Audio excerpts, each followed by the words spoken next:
Subscribe to Storylab for more stories. Now, let's begin this one. Chapter 1, Moving Day. Greg Harding pulled his truck into the gravel driveway of his sister's rental house, the morning sun cutting through the Oklahoma humidity. At 34, Greg had the lean build of someone who ran regularly and the calm demeanor of a man who'd learned to think before reacting, a necessary trait for a high school history teacher dealing with teenagers daily. His wife Stephanie had wanted to come help with the move, but their twin daughters had swim practice. Ramona Schultz stood on the porch, her dark hair pulled back, looking tired but hopeful. At 38, his older sister had been through hell. Her husband Ken had died in a construction accident 3 years ago, leaving her alone with her son Cecil. The insurance payout had been modest, and she'd struggled with depression and bills ever since. "Thanks for coming, Greggy," she said, using his childhood nickname. Wallace is inside, finishing up the kitchen boxes. Wallace Smith. Ramona had been dating him for 4 months now, and Greg had met him twice. Mid-40s, slick-back, graying hair, expensive cologne, smooth talker. Something about him set off alarm bells in Greg's gut, the kind of instinct he developed reading people over years of teaching, of watching teenagers lie about homework and detecting which students were genuinely struggling versus manipulating. "No problem. Where's Cecil?" "In his room, packing his toys." Greg found his nephew sitting cross-legged on the floor, carefully wrapping action figures in newspaper. Cecil looked up with his father's serious brown eyes. The kid had been different since Ken died, quieter, more watchful. Too watchful for 8 years old. "Hey, buddy, ready for the new place?" Cecil nodded slowly, then glanced toward the door. He pulled a folded piece of notebook paper from his pocket and pressed it into Greg's hand. "Uncle Greg," he whispered, "read this when you're alone. Promise me." The urgency in his nephew's voice sent a chill through Greg. "I promise." For the next 2 hours, Greg carried boxes, furniture, and tried to act normal while the note burned in his pocket. Wallace was everywhere, helpful, charming, telling stories about his supposed job in pharmaceutical sales. Ramona laughed at his jokes, touched his arm. She looked happy for the first time in years. Finally, as the last box was loaded, Greg sat in his truck cab with the engine running and unfolded Cecil's note with trembling fingers. "Uncle Greg, read this when you're alone. Mom's new boyfriend isn't who he says he is. I was looking for my baseball in his car trunk last week. I told him I lost it there, and I saw a wallet. His driver's license said Vincenzo Cantu, not Wallace Smith. There was a newspaper clipping, too. I took a picture with Mom's old phone she lets me use for games. Please don't tell Mom I showed you. She'll get mad at me for snooping. But something feels wrong. Please help. Cecil." Below the message was a grainy photo of a driver's license and part of a news headline. Nzo Cantu wanted in connection with. Greg's hand shook as he pulled out his phone and searched Vincenzo Cantu. The results made his blood run cold. Vincenzo Cantu, 46, wanted for questioning in the death of Mary Lou Mitchell, 52, in Tucson, Arizona. Mitchell, a widow, met Cantu through a dating app. She was found dead in her home 3 months after they began dating. Her bank accounts emptied. Cantu disappeared. Authorities believe he may be using aliases to target other vulnerable women. If you see this man, do not approach. Contact authorities immediately. The photo showed the same face. Wallace Smith was Vincenzo Cantu. Greg's mind raced through everything he knew about teaching history, about patterns of behavior, about con men he'd studied. This wasn't just romance fraud. This was predatory, dangerous, potentially deadly. His sister was living with a man who might have killed his last girlfriend. He started the truck and drove straight to Cecil's new house. His nephew was sitting on the porch steps, waiting. "Get in the truck, Cecil." "Where are we going?" "Somewhere safe. Then we're fixing this." Chapter 2, The Investigation. At the Tulsa Police Department, Detective Lori Montoya listened to Greg's story with professional skepticism. She was in her early 40s, sharp-eyed, with case files stacked on her desk. "Mr. Harding, I understand your concern, but we need to be careful here. You have a photo of a license that may or may not be authentic, taken by an 8-year-old who is admittedly snooping. Your sister is an adult in a consensual relationship. The man is wanted in Arizona for questioning in a woman's death. For questioning, not charged. And the Tucson PD would need to confirm his identity, get a warrant, coordinate with us. That takes time. She leaned forward. I'll contact Arizona and put in a request for information. But Mr. Harding, we can't just arrest someone based on this. We need evidence, proper identification, jurisdictional cooperation. How long? Could be days. Could be weeks if their department is backlogged. Greg felt frustration boiling. So what am I supposed to do? My sister is living with this man. My nephew is scared. Montoya's expression softened. Talk to your sister. Show her what you found. Let her make an informed decision. Greg tried that evening. He sat Ramona down in her new living room while Wallace was supposedly out buying groceries. Cecil was at a friend's house. Greg had made sure of it. Ramona, I need to show you something about Wallace. Oh God, Greg, not you too. She stood up defensive. Stephanie already grilled me about him last month. I'm happy, okay? For the first time since Ken died, I'm happy. Can't you just be supportive? His name isn't Wallace Smith. She froze. What are you talking about? He showed her Cecil's photo, the news articles, everything. Ramona's face went pale, then red, then her hand started shaking. This is insane. You had Cecil spy on him? My son. Cecil was protecting you. Wallace loves me. He's been nothing but kind and generous. He helped me pay last month's rent. He's patient with Cecil. She stopped, tears streaming. You're jealous. You've always been jealous when I'm happy.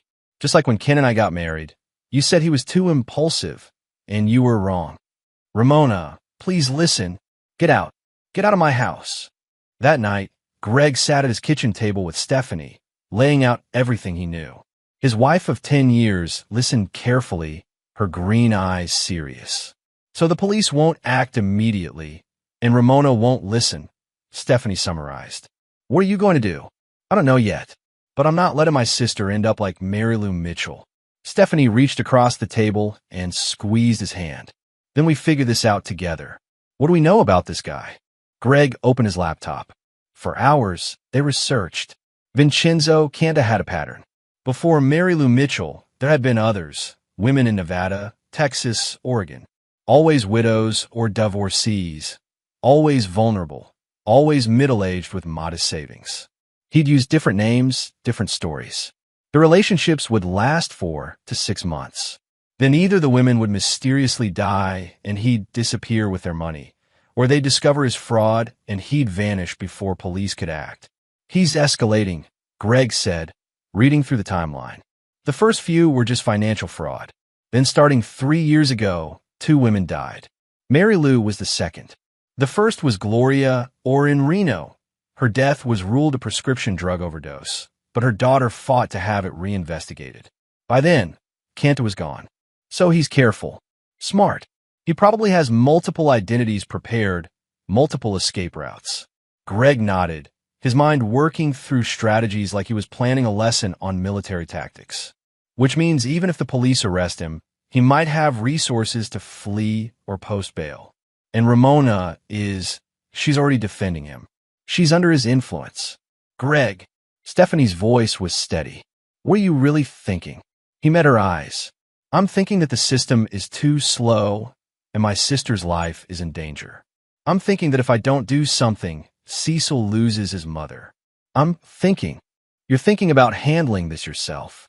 Silence stretched between them. Finally, Stephanie spoke again. I know that look. You're in strategy mode. You're planning. So tell me, what would you need?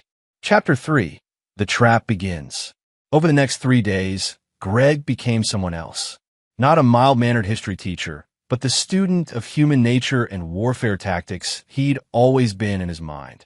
He called in sick to school, something he never did. First, he needed intelligence. He contacted Hank Duran, an old college friend who now worked as a private investigator in Oklahoma City. Hank was a burly man with a thick beard who owed Greg a favor from years ago. You're asking me to surveil your sister's boyfriend? Hank said over coffee. I'm asking you to watch a wanted criminal who's targeting my sister. The police are being slow. I need to know his patterns, his movements, his contacts, and I need to know what he's planning. Hank studied him. This isn't like you, Greg. You're the by-the-book guy. This isn't about the book anymore. This is about my family. For 2 days, Hank followed Wallace/Vincenzo. The surveillance revealed disturbing patterns. Wallace visited 3 different banks during work hours. Supposedly, he was in sales meetings. He met with a man named Reuben Riley at a diner in Broken Arrow. Hank snapped photos and ran Riley's plates. Another con artist with warrants in 2 states. They're planning something, Hank reported. I got close enough to overhear part of their conversation.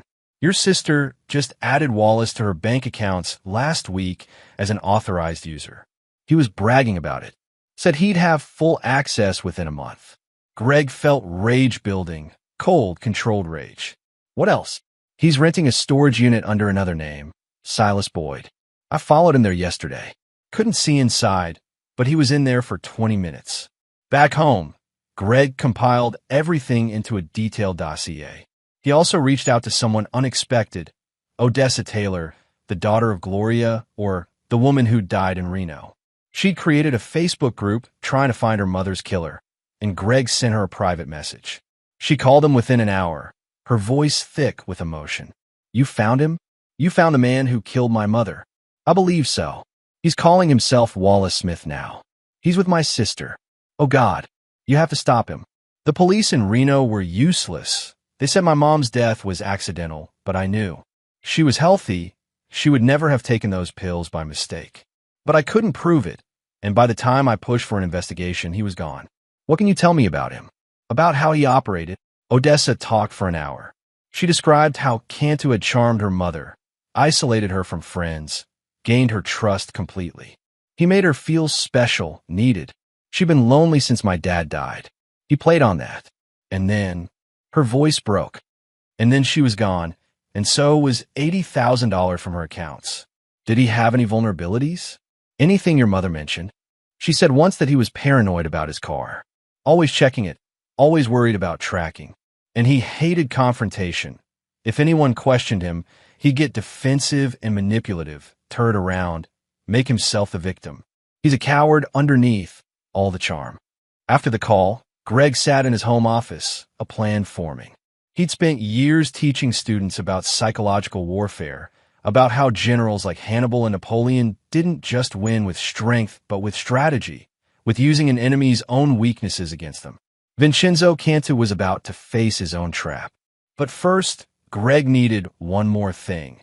He needed his sister safe, and he needed proof that would make Ramona see the truth before it was too late. He called Cecil, using the old phone his nephew still had.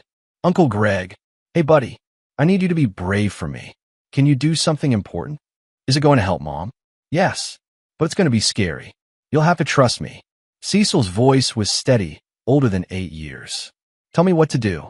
Chapter 4, Pieces in Position. Greg's plan required precision, patience, and a willingness to cross lines he'd never crossed before. He started by using his teacher's network, specifically Sean Beltran, the school's drama teacher who moonlighted as a voice actor. You want me to do what? Sean asked, confused. I need you to call Wallace Smith, pretending to be a Detective Isaiah Gamble from Tucson PD. Tell him you're following up on the Mary Lou Mitchell case, that you have new evidence, and you need him to come to Tulsa PD for questioning. But make it sound routine, not urgent. Greg, that's impersonating a police officer. That's illegal. It's illegal. It's also necessary. My sister's life is at stake. Sean looked at him for a long moment, then nodded slowly. What exactly do I say? 2 hours later, Wallace's phone rang while he was at Ramona's house. Cecil, playing his role perfectly, had left his tablet on the coffee table with the recording app secretly running. Greg had taught him how the night before. Wallace stepped outside to take the call. When he came back in, his face was pale beneath his tan. Everything okay? Ramona asked. Yeah, just work stuff. I need to run to the office tomorrow afternoon, handle some client issues. But Cecil's tablet had captured everything. Wallace had immediately called Reuben Riley. They're on to me. Tucson PD called. I need to move up the timeline. Get the new documents ready. I'm cleaning out her accounts this week, and we're gone. Greg listened to the recording with grim satisfaction. Now he had proof, not just of identity fraud, but of active intention to rob his sister. He met with Detective Montoya again, bringing everything. Hank's surveillance photos, the recording, Odessa Taylor's testimony, the pattern of crimes across states. Montoya listened, her expression hardening. Mr. Harding, I appreciate your diligence, but some of this evidence was obtained illegally. The recording without consent, the fake police call. Will you arrest him or not? I've heard back from Tucson. They're issuing a warrant for Vincenzo Cantu. We can arrest him on that. But it's going to take 48 hours to process everything properly, coordinate with Arizona, ensure it sticks. He's planning to rob my sister and disappear in the next few days. Then convince her to freeze her accounts. Get her to safety. We'll handle the arrest. But Greg knew the system. Arrests, bail, lawyers, jurisdictional red tape. Kenna had escaped before. He'd escape again. And even if convicted, even if imprisoned, Ramona would be traumatized, Cecil would be scarred, and who knew if justice would truly be served? No, this required a different approach. That night, Greg told Stephanie the rest of his plan. You going to confront him? She asked, alarmed. I'm going to give him a choice. Justice on my terms, or justice on the system's terms. But either way, he pays for what he's done. Greg, this man might be dangerous. He might have killed 2 people. He's a coward who preys on vulnerable women. I've read his pattern, studied his psychology. He won't risk direct confrontation if he thinks there's a way out. But I'm going to make sure his way out leads exactly where I wanted to go. Stephanie searched his face. You're sure about this? I've never been more sure of anything. Chapter 5. The Confrontation. The storage unit Vincenzo Cantu rented under the name Silas Boyd was in a facility off Highway 75, poorly lit and barely monitored. Greg had confirmed the location through Hank surveillance. It was where Kenna kept his escape materials, fake IDs, cash, probably documents from previous victims. Greg waited in the shadows near Unit 237 as midnight approached. He wore dark clothes and gloves. In his pocket was a burner phone and a folder containing everything he'd learned about Vincenzo Cantu's crimes. Copies of photos, victim testimonies, a complete trail of destruction. At 12:23 a.m., headlights swept across the facility. Wallace's Mercedes pulled up to the unit. He looked around nervously before unlocking the rolling door and stepping inside. Greg moved silently, slipping through the door before it closed fully. Hello, Vincenzo. Wallace spun around, terror flashing across his face before he composed himself in a false bravado. Who the hell are you? This is private property. I'm Greg Harding, Ramona's brother, and I know everything about you. Wallace's hand moved toward his pocket. Greg was faster, grabbing his wrist and twisting it expertly, a move he'd learned from his father, who'd been a Marine. The knife clattered to the concrete floor. Don't. Greg's voice was ice. You pull a weapon on me. This goes from a conversation to something much worse. I don't know what you think you know. Vincenzo Cantu, born in El Paso, 1978. Wanted in Arizona for the murder of Mary Lou Mitchell. Suspected in the death of Gloria or multiple counts of identity fraud, theft, and conspiracy across 6 states. I have photos of you with Reuben Riley, recordings of you planning to rob my sister. I have your fake IDs. Greg gestured to the storage unit's contents. Boxes of documents, stacks of cash, multiple passports. I have everything. Wallace's face went slack, the charm completely gone. This was the real man, empty, calculating, cornered. What do you want? I want you to understand something. The police are coming for you. Detective Montoya has coordinated with Tucson PD. There's a warrant. But legal proceedings are slow, and men like you sometimes slip through cracks. So I'm offering you an alternative. What alternative? Greg pulled out the folder and threw it at Wallace's feet. You're going to confess to everything. Gloria or Mary Lou Mitchell, every woman you've conned. You're going to write it all down, sign it, and turn yourself into the FBI field office in Oklahoma City tomorrow morning. Wallace laughed, a harsh sound. You're insane. Why would I do that? Because if you don't, I'm going to destroy you in ways the law never could. Is that a threat? It's a promise. See, I'm a high school history teacher. I've spent years studying how people break. I know about psychological warfare. And I have resources. Greg pulled out his phone and showed Wallace a series of photos. The storage unit contents, documents linking Wallace to Reuben Riley, screenshots of bank transfers. I also know you're a coward. You prey on grieving women because they're vulnerable, but you run when anyone confronts you. Gloria's daughter told me, you hate direct conflict. You can't prove any of this holds up in court. I don't need court. I need the internet. Greg smiled coldly. I've already created detailed posts about you on every social media platform, every true crime forum, every victim advocacy website. Your face, your real name, every alias you've used. They're scheduled to go live tomorrow at noon if I don't cancel them. Within 24 hours, you'll be the most hunted man in America. Every bounty hunter, every vigilante, every victim's family member will know where you are. You won't be able to use a credit card, rent a hotel room, or show your face anywhere without someone recognizing you. Wallace's face went pale. That's your bluffing. Try me. See, the law has rules. I don't. The law has to prove guilt beyond reasonable doubt. I just have to make your life hell. And here's the thing about men like you. You're soft. You've never faced real consequences. You've slithered away every time. But now you're boxed in. Either you confess and take your chances with a legal system, where at least you'll have rights and a cell and 3 meals a day, or you run, and I make sure you never stop running. The storage unit was silent except for the hum of distant traffic. Finally, Wallace spoke, his voice small. If I confess, what happens to me? That's not my problem. But at least you'll face justice the right way. And my sister will be safe. That's all I care about. Chapter 6, The Unraveling. Wallace spent 3 hours in that storage unit, writing out his confession under Greg's watchful eye. Every crime, every victim, every scheme. His hand shook as he signed it. Tomorrow morning, 9 a.m., FBI office, Greg said. If you don't show, those posts go live.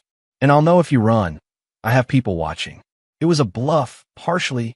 Hank Duran was indeed watching Wallace's house, but Greg didn't have an army of surveillance.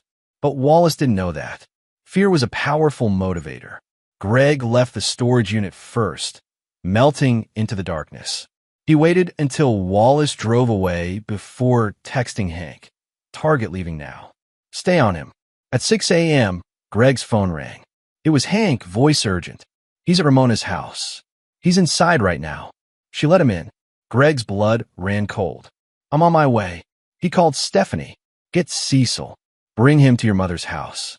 Don't ask questions, just do it. Then he called Detective Montoya. Wallace is at my sister's house. I think he's about to do something desperate. Mr. Harding, do not go there yourself. But Greg was already in his truck, speeding down the empty morning roads. He called Ramona. No answer. He called again. Nothing. When he screeched in her driveway, 12 minutes later, Wallace's Mercedes was parked crookedly, driver's door still open. The front door to the house was ajar. Greg grabbed a tire iron from his truck bed and entered. The house was quiet. Then he heard voices, Wallace's and Ramona's, coming from the bedroom. Just need the account numbers, baby. We can leave together, start fresh somewhere new. Wallace, I don't understand. Why are we leaving? What's going on? Greg pushed open the bedroom door. Wallace was standing over Ramona's laptop, frantically transferring money. Ramona sat on the bed, confused and frightened, in her pajamas. Get away from her. Wallace spun around, and Greg saw something he hadn't expected, a gun in Wallace's waistband. Greg! Ramona screamed.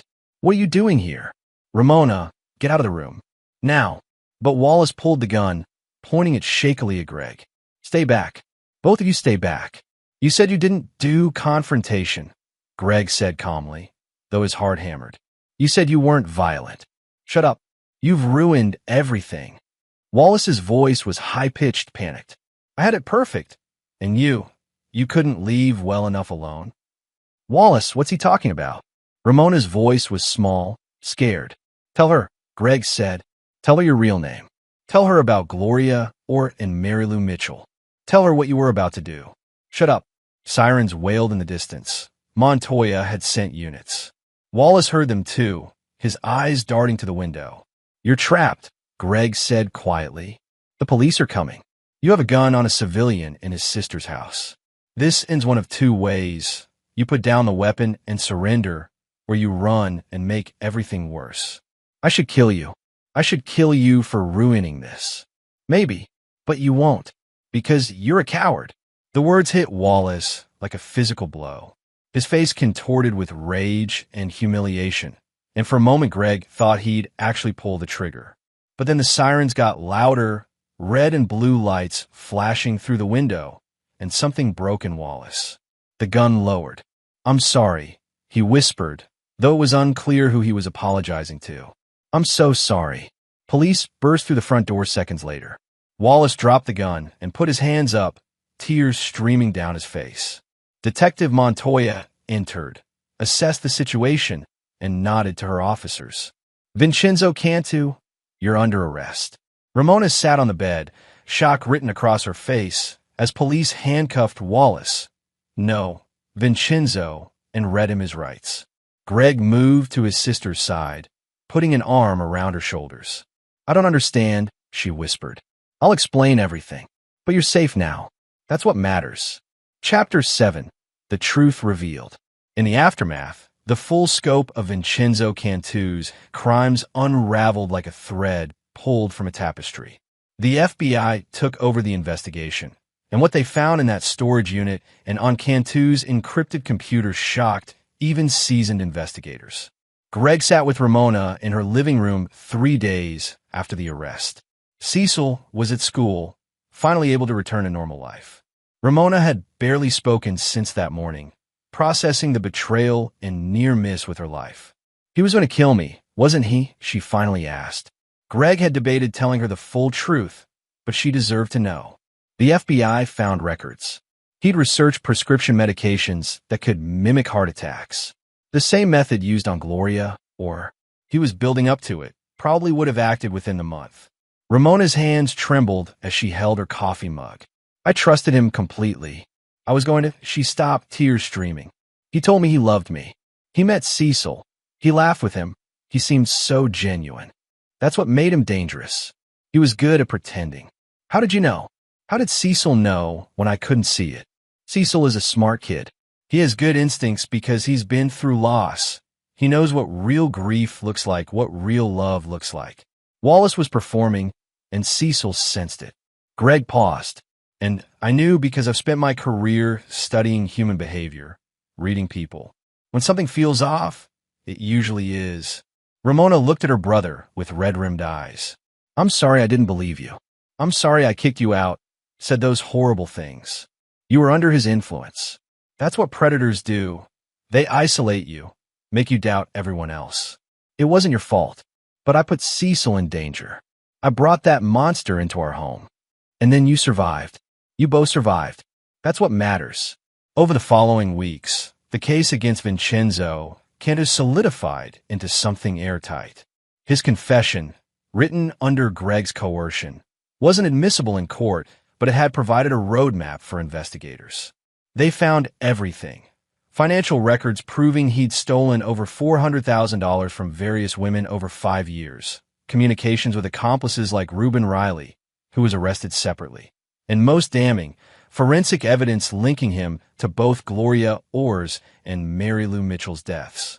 The medical examiner in Reno reopened Gloria Orr's case.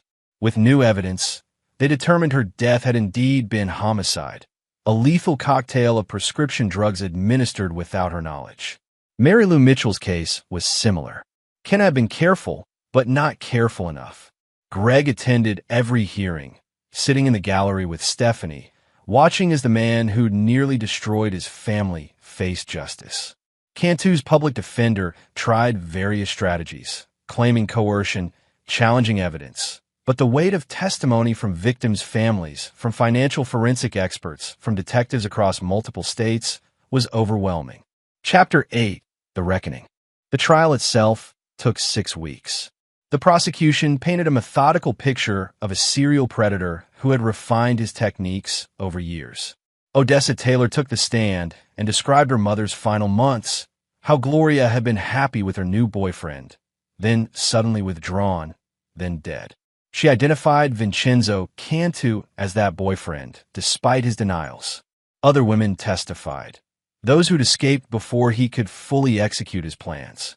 A woman named Elma Shelton from Oregon described how Kanta had nearly bankrupted her before her son intervened. Another, Ida Velasquez from Texas, talked about how he'd convinced her to add him to her deceased husband's life insurance policy before she grew suspicious and cut contact. The pattern was clear: vulnerable widows, recently bereaved, emotionally fragile. Kanta would sweep in, play the perfect partner, gain financial access, then either drain accounts and vanish, or, if the victim became suspicious or difficult to manipulate, remove them permanently. When it was Ramona's turn to testify, Greg watched his sister walk to the stand with her head high. She'd lost weight, looked exhausted, but there was steel in her spine now. "Ms. Schultz," the prosecutor asked, "can you describe how the defendant entered your life?" He approached me at a coffee shop where I was working on my laptop. He seemed kind, interested in my work. I'm a freelance graphic designer. He asked me about my design for a client's logo. We talked for an hour. He seemed safe, normal. Her voice wavered but held. I was lonely. My husband had died 2 years before that. I was struggling financially and emotionally. And Vincenzo, sorry, Wallace, he seemed like a gift. Like maybe I could be happy again. "And when did you realize something was wrong?" "Well, my brother told me, but I didn't believe him at first. That's what makes me so angry with myself. I chose Wallace over my own brother's warnings because I wanted so desperately to believe in the fantasy. But you survived, because my 8-year-old son was braver and smarter than I was, because my brother wouldn't give up on me, because they saw the truth when I couldn't." The jury deliberated for only 4 hours. Guilty on all counts: 2 counts of first-degree murder, multiple counts of fraud, identity theft, conspiracy. At sentencing, the judge, a stern woman named Callie Boone, addressed Kanta directly. "Mr. Cantu, you are a predator of the worst kind. You identified vulnerable people at their lowest moments and exploited their grief for financial gain. You took lives. You destroyed families. This court has rarely seen such calculated cruelty. I hereby sentence you to 2 consecutive life sentences without possibility of parole, plus an additional 45 years for fraud and related charges." Kanta showed no emotion. He'd been empty throughout the trial, his charm stripped away to reveal the hollow man beneath. But something unexpected happened. As guards led Cantu from the courtroom, he stopped near where Greg sat and looked directly at him. "You should have just let the system handle it," Candace said quietly. "The system is handling it. I just made sure you couldn't escape first. I would have gotten away. I always get away. Not this time." Cantu's lips twisted into something bitter. "Men like me exist because the world is full of lonely, desperate people wanting to believe in fairy tales. Your sister wanted to believe. They all did. That's not my fault. You're right that they wanted to believe in something good," Greg said evenly. "But you're wrong that it's not your fault. You chose to exploit that hope. You chose to kill. Those were your decisions, and now you live with the consequences. I'll appeal. You'll spend the rest of your life in a cell. And every day, you'll remember that an ordinary school teacher outsmarted you." For the first time, real emotion crossed Cantu's face: rage, humiliation, defeat. Then the guards pulled him away, and he was gone. Chapter 9: Aftermath. 3 months after the trial, life began to resemble normalcy again. Greg returned to teaching, where his students noticed he seemed different, more present, somehow more intense when discussing historical battles and strategic thinking. Ramona had started therapy and was slowly rebuilding her life. The media attention had been intense. Local teachers stopped serial killer, made headlines across the state, but it eventually faded. What remained was the quiet work of healing. One Saturday afternoon, Greg, Stephanie, and their twin daughters joined Ramona and Cecil for a picnic at the park. The Oklahoma spring was warm, trees budding with new growth. Cecil had started to smile again, to act like a normal 8-year-old instead of a child carrying adult burdens. "Uncle Greg," Cecil asked as they threw a baseball back and forth, "why did you help us, even when Mom didn't believe you?" Greg caught the ball and held it for a moment, considering his answer. "Because family protects family. And because doing the right thing isn't always easy or safe, but it's still right. The other kids at school say you're a hero. I'm not a hero. I'm just a brother and an uncle who refused to let something bad happen when I could stop it. That sounds like a hero to me. Later, as the sun set and they packed up the picnic supplies, Ramona pulled Greg aside. I've been thinking, she said, about what you did, how you risked everything. Your job, your safety, maybe even your freedom, since some of what you did was technically illegal. I'd do it again. I know, but I want you to understand something. You didn't just save my life. You saved Cecil's. You saved who knows how many future victims. And you gave voice to Gloria and Mary Lou, women who couldn't speak for themselves anymore. She hugged him tightly. Thank you for not giving up, for seeing what I couldn't, for being smarter and braver than all of us. Greg held his sister, remembering that morning when Cecil had pressed the note into his hand. One piece of paper from a scared child had set everything in motion. You know, he said, I teach my students that history is shaped by ordinary people making extraordinary choices at crucial moments. I never thought I'd be proving that lesson myself. What are you going to teach them about this? That monsters exist, but so do people willing to fight them. That systems don't always work fast enough. So sometimes you have to think strategically and act decisively. And that the greatest weapon against evil isn't always force. It's understanding your enemy better than they understand themselves. That evening, back at home, Greg sat in his office, surrounded by the books and maps and historical documents that had always been his passion. Stephanie entered with 2 mugs of tea. So, she said, settling into the chair across from him, are you going to tell me the part you left out? What part? The part where you were terrified, where you didn't know if your plan would work, where you faced an armed man and could have been killed. Greg smiled slightly. I was terrified the entire time. Every step. I was making it up as I went, hoping I'd read him right, hoping I could outthink him. And when he pulled that gun, he exhaled slowly. I've never been so scared in my life. But you didn't show it. Couldn't. The moment you show fear to a predator, you lose the advantage. Stephanie reached across and took his hand. I'm proud of you. Terrified retroactively, but proud. You did something impossible. We did something impossible. You supported me, believed in me, kept our family safe while I pursued this. I couldn't have done it without you. They sat in comfortable silence for a while. Finally, Stephanie spoke again. What do you think happens to men like Cantu? In prison, they survive. Men like him always do. They adapt, find new ways to manipulate. But the difference is they're contained. They can't hurt innocent people anymore. And that's enough.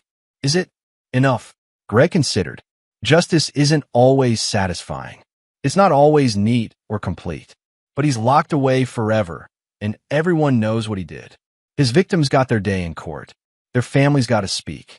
And maybe somewhere a woman who would have been his next target is living her life safely without ever knowing she was saved. That's enough. Outside, the Oklahoma night settled over their neighborhood. Quiet, ordinary, safe. Greg Harding, history teacher and protector of his family, returned to grading papers about World War II strategy, occasionally glancing at the framed photo on his desk. Him with Ramona and Cecil, taken at the picnic, everyone smiling and alive and together. He'd learned something through this ordeal that no history book could teach. That courage wasn't the absence of fear, but the refusal to let fear paralyze you. That justice sometimes required stepping outside comfort zones and established systems. That family was worth fighting for, even when the fight seemed impossible. And that sometimes the most ordinary people, teachers, sisters, 8-year-old boys, could defeat monsters if they refused to look away from evil. Vincenzo Cantu would spend the rest of his life in a cage, and Greg Harding would spend the rest of his teaching students that good people, armed with intelligence and determination, could change the world. This is where our story comes to an end. Share your thoughts in the comments section. Thanks for your precious time. If you enjoyed this story, then please make sure you subscribe to this channel. That would help me a lot. Click on the video you see on the screen, and I will see you there.